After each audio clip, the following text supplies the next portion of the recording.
Hey guys, it's Jade from Boho Bookworm. It's Friday, that means it's Friday Reads, and I'm going to be sharing with you what I'm going to be reading this weekend. Just so you know, I have been really sick, so I do apologise for how I look and probably how I sound. I probably sound super nasally and horrible and gross, and that's because I'm all bunged up with a cold, but bear with me. The first book that I'm going to be reading this weekend is Because You Love to Hate Me, 13 Tales of Villainy. They're written by 13 acclaimed authors who have teamed up with 13 influential booktubers. And I really love that idea because two of my passions are booktube and also bookstagram. So to have a book that's featuring 13 booktubers is really special to me, and it's an anthology of short stories. It's basically fairy tale retellings, but featuring the villains in all these stories. It's told from their points of views, how they became villains, and it gives you a different perspective on villains in general. For example, there's one that's written by Amory, who also edited the book. She did a different take on Jack and the Beanstalk. A booktuber will give a writer or one of the authors an idea, and then the writer has to write this story about that idea, and I think that's really creative and interesting.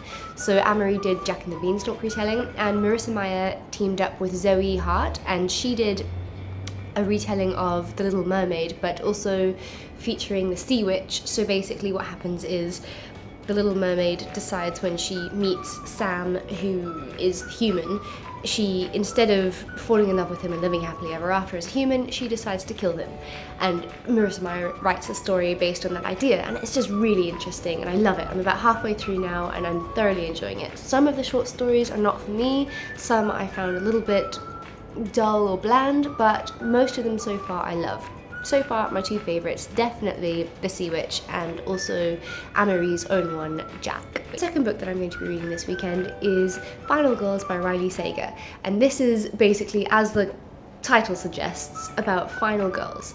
The typical trope in horror slasher movies, the final girl or the final person that walks away unscathed from the murderer, the mass murder. All their friends are dead and they are seen like clawing their way out of the massacre covered in blood, and there's always the one survivor. So it's told from the final girls' points of views, and so in this book I believe there's 3 final girls, and the first girl that we meet is called Quincy, who survives the mass murder with her friends in this little pine cottage place, and then she forms this really good relationship with the cop that saves her life.